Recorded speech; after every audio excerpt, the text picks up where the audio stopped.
আজকে সম্পাস কিচেনের সকল বন্ধুদের জন্য দারুণ একটা সারপ্রাইজ আছে। আজ নিয়ে এসেছি বাড়িতে ছোটোখাটো অনুষ্ঠান গেট টুগেদার উপলক্ষে 50 জনের জন্য স্টেপ বাই স্টেপ ইজি বিরিয়ানির রেসিপি। চলুন দেখে নিই এতটা পরিমাণে বিরিয়ানি কিভাবে কোন কোন টিপস ফলো করে রান্না করা হয়ে থাকে। আপনাদের সকলকে অনুরোধ করব রেসিপিটাকে অবশ্যই লাইক করতে আর বন্ধুদের সাথে শেয়ার করতে ভুলবেন না। আর এমনই দারুণ দারুণ রেসিপির আপডেট পেতে আজই সম্পাস কিচেন চ্যানেলটা সাবস্ক্রাইব করে নিন আর অবশ্যই বেল আইকনটা প্রেস করে অল নোটিফিকেশনটা অ্যাক্টিভ করে রাখবেন। তাহলে চলুন শুরু করি। 50 জনের জন্য বিরিয়ানি রান্না করতে সবার প্রথমে একটা কড়াইতে আমরা নিয়ে নেব 2 লিটার মতো রিফাইন্ড অয়েল। এর মধ্যে চিকেনগুলোকে ভেজে নিতে হবে। এই বিরিয়ানি তৈরি করার জন্য আমরা 40 পিস মতন চিকেন আর 30 পিস মতন মাটন ব্যবহার করব। চিকেন বিরিয়ানির জন্য এখানে গোটা লেগ অথবা ড্রামস্টিক ব্যবহার করা হয়েছে। চিকেনগুলোকে প্রথমে আধ ঘন্টা ভিনিগার মাখিয়ে রেখে দেওয়া হয়েছিল।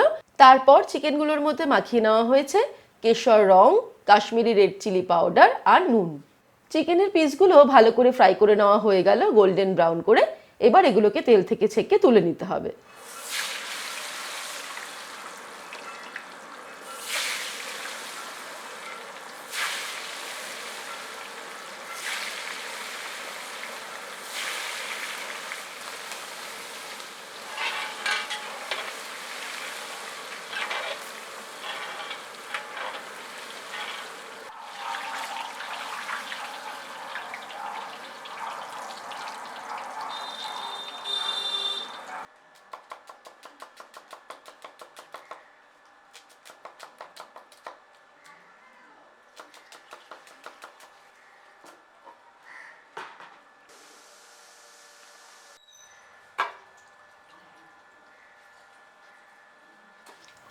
এবারে মাংস ভেজে নেওয়ার পর এই তেলেই ভেজে নিতে হবে পেঁয়াজ।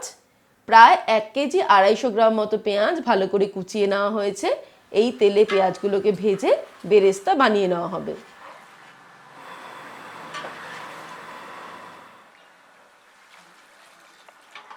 পেঁয়াজের বেরেস্তা ভাজা হয়ে গেছে। এবার এগুলোকে একটা ঢাকনার উপর রেখে ছড়িয়ে দিয়ে ঠান্ডা করে নেওয়া হবে।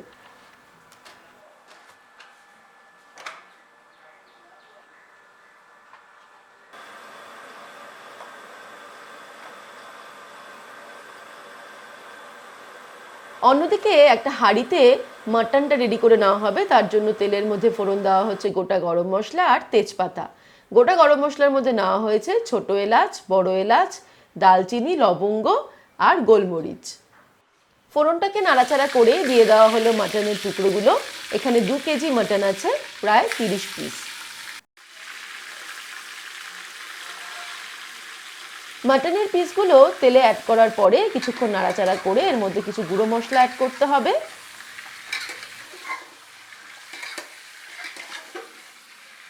একে একে এর মধ্যে অ্যাড করে দেওয়া হবে লঙ্কার গুঁড়ো, নুন,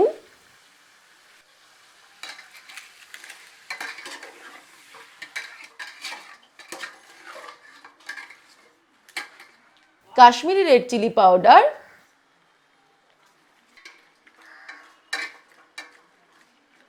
আদা রসুন বাটা। তারপরে তেলের সঙ্গে মাটনের সঙ্গে মশলাটাকে ভালো করে কষিয়ে নেওয়া হলো।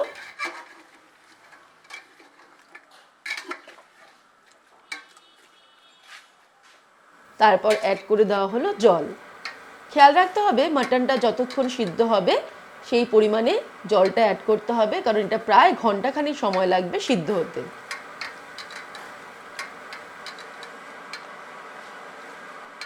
আপনারা চাইলে এই কাজটা প্রেসার কুকারেও সেরে নিতে পারেন, তাহলে সময়টা অনেক কম লাগবে।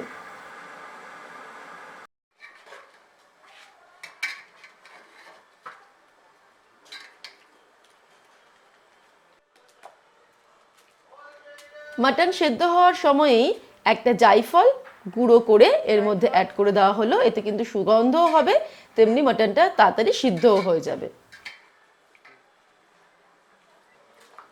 বেরেস্তা ভাজার যে তেলটা ছিল সেই তেলটা থেকেই কিছুটা নিয়ে মাটন রান্না করা হয়েছে আর কিছুটা নিয়ে কড়াইতে আলুগুলো দিয়ে দেওয়া হলো, তারপর নাড়াচাড়া করে এর মধ্যে জল দিয়ে দেওয়া হলো, আর কিছুটা রেখে দেওয়া হলো। দিয়ে দেওয়া হলো কেশর রং, যতটা পরিমাণে রং দরকার।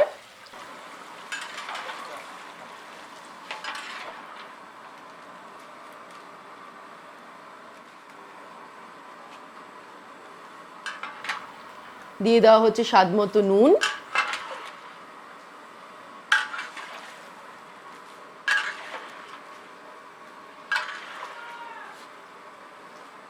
লঙ্কার গুঁড়ো দিয়ে দেওয়া হলো স্বাদ মতন।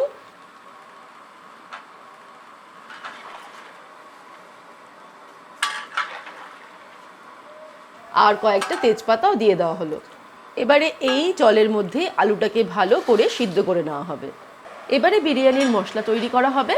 তার জন্য একটা ছোট থালাতে সব রকমের গরম মশলা নেওয়া হয়েছে, যেমন নেওয়া হয়েছে ছোট এলাচ, বড় এলাচ, দালচিনি, সামরিচ, গোলমরিচ, জায়ফল, সাজিরে, লবঙ্গ আর জয়িত্রী তেজপাতা।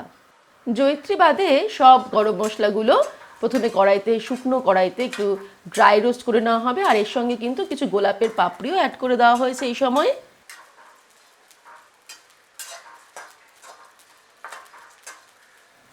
মশলাগুলোকে ভালো করে ড্রাই রোস্ট করে নেওয়া হলো।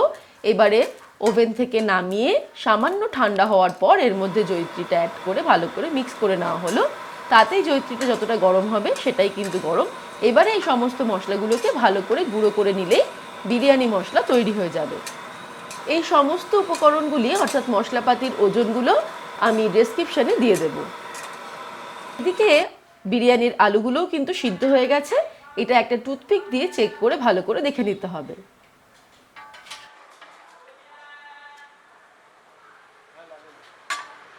এবারে নিয়ে নেওয়া হয়েছে বিরিয়ানি তৈরির হাঁড়ি। তার নিচে প্রথমে একটু তেল ছড়িয়ে নেওয়া হচ্ছে।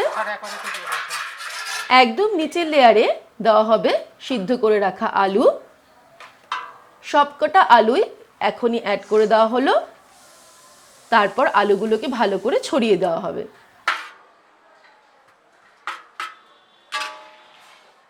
এবারে ফ্রাই করে রাখা বিরিয়ানির চিকেনের পিসগুলো একটা সাইড বরাবর সাজিয়ে দেওয়া হবে।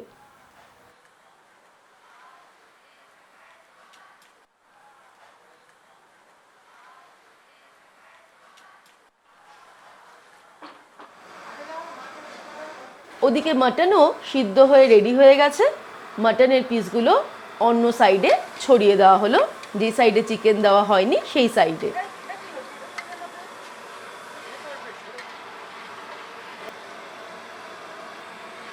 আলুগুলো সিদ্ধ করে নেওয়ার পর কড়াইতে যে পরিমাণ ঝোল মতো ছিল তার মধ্যে অ্যাড করে দেওয়া হলো কিছুটা পরিমাণে নুন স্বাদ অনুযায়ী, আর দিয়ে দেওয়া হলো আদা রসুন বাটা।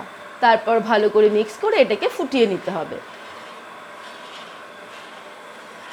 তারপরে এই ফুটন্ত কিছুটা পরিমাণে গ্রেভি নিয়ে মাটনের হাঁড়িতে নিয়ে মাটনের যে গ্রেভিটা কিছুটা লেগেছিল সেটাও কাচিয়ে নিয়ে ভালো করে এর মধ্যে অ্যাড করে দিতে হবে।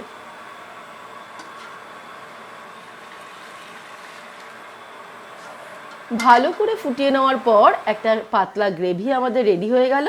এটা কিন্তু পরবর্তীকালে আমরা রান্নাতে ব্যবহার করব। অপরদিকে বিরিয়ানির জন্য ভাতটাও তৈরি করতে হবে। তার জন্য একটা বড় ডেচকির মধ্যে জল দিয়ে ফুটানো শুরু করা হলো। জলের মধ্যে দিয়ে দিতে হবে তেজপাতা, গোটা লবঙ্গ, ছোট এলাচ, অনেকগুলো পরিমাণে বড় এলাচ, আর বেশ খানিকটা পরিমাণে নুন। নুনটা এমন পরিমাণে দিতে হবে যাতে জলটা টেস্ট করলে নুনে কাটা মনে হয়। তারপরে এটাকে ঢেকে দিয়ে ভালো করে ফুটতে দিতে হবে। ওদিকে ভাতের জলটা ফুটতে দিয়ে আমরা বিরিয়ানির হাঁড়িতে চিকেন আর মাটনের লেয়ারের ওপরে সামান্য পরিমাণে চিনি ছড়িয়ে দেব।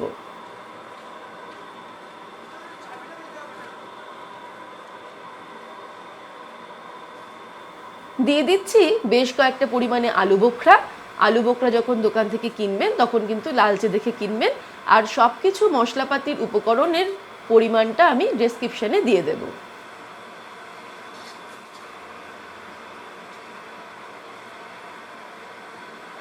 ছড়িয়ে দেওয়া হচ্ছে গোলাপের পাপড়ি।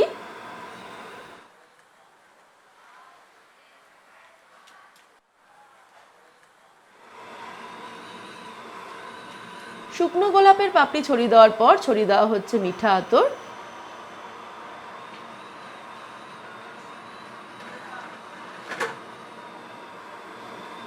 এবারে ছড়িয়ে দেওয়া হচ্ছে বেশ খানিকটা পরিমাণে তৈরি করে রাখা বিরিয়ানি মশলা।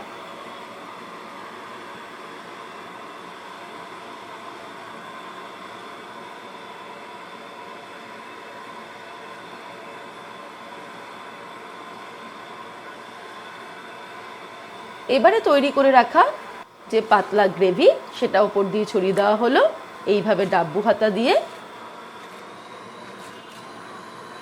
ছড়িয়ে দেওয়া হবে টক দই।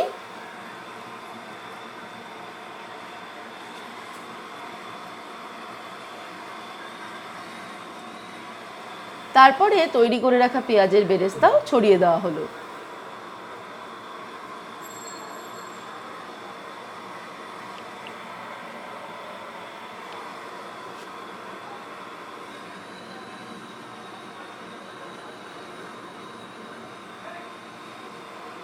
ছড়িয়ে দেওয়া হচ্ছে খোয়া ক্ষীর।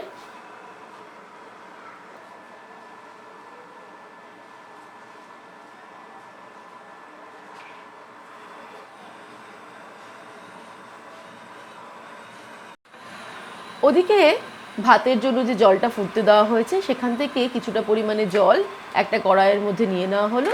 এর মধ্যে গুলে নেওয়া হবে আমুল স্প্রে দুধ।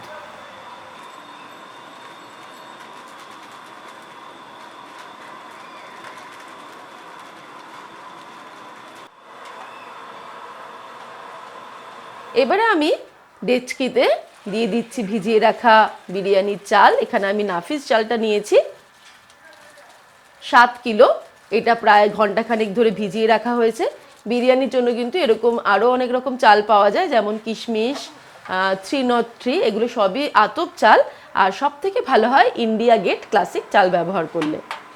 এবারে ডেচকির ঢাকনাটা ঢেকে দেওয়া হলো। তারপর ভাতটা হওয়া পর্যন্ত অপেক্ষা করতে হবে। এবারে একটা পাত্রের মধ্যে উষ্ণ গরম জলে আমুল স্প্রে দুধ গুলে একটা দুধ তৈরি করে নেওয়া হয়েছে। এর মধ্যে আমরা কেশর ভিজিয়ে দেব। এই কেশর মিশ্রিত দুধ আমরা বিরিয়ানিতে ব্যবহার করব। এবারে কিন্তু বিরিয়ানি রান্নার খুবই ইম্পর্টেন্ট একটা স্টেপ। আমরা সমস্ত ভাতটা একেবারে হাঁড়িতে অ্যাড করব না। যখন ভাতটা 75% রান্না হবে তখন আমরা প্রথমে একটা লেয়ার অ্যাড করব।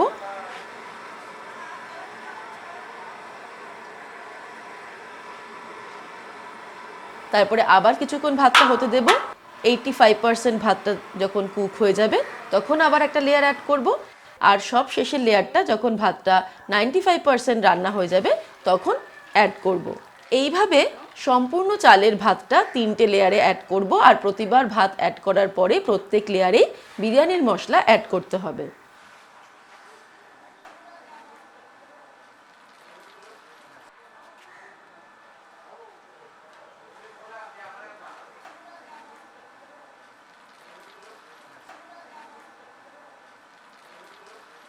সম্পূর্ণ ভাতটা অ্যাড করার পর উপর দিয়ে ছড়িয়ে দেব গোলাপ জল আর কেওড়া জল। এবারে অ্যাড করে দেব আমুল স্প্রে দুধ, যেটা কড়াইতে গুলে রেডি করে রাখা হয়েছিল। এদিকে বেরেস্তা ভাজার তেলের সঙ্গে কিছুটা পরিমাণে রিফাইন্ড অয়েল মিশিয়ে সেটাকে গরম করে আমরা বিরিয়ানিতে অ্যাড করে দেব প্রায় 2-3 ডাব্বু হাতা।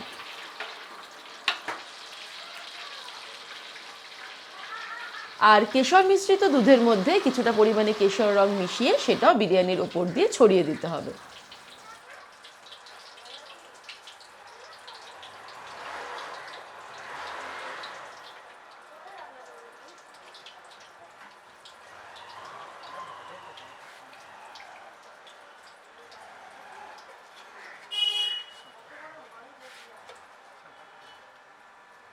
ফাইনালি ওপর দিয়ে সবশেষে ছড়িয়ে দেওয়া হলো কিছুটা পরিমাণে বিরিয়ানির মশলা।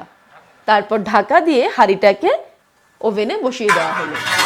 ওভেনে হাঁড়ি তুলে দেওয়ার পর মিডিয়াম ফ্লেমে 15 মিনিট এটাকে রান্না করতে হবে।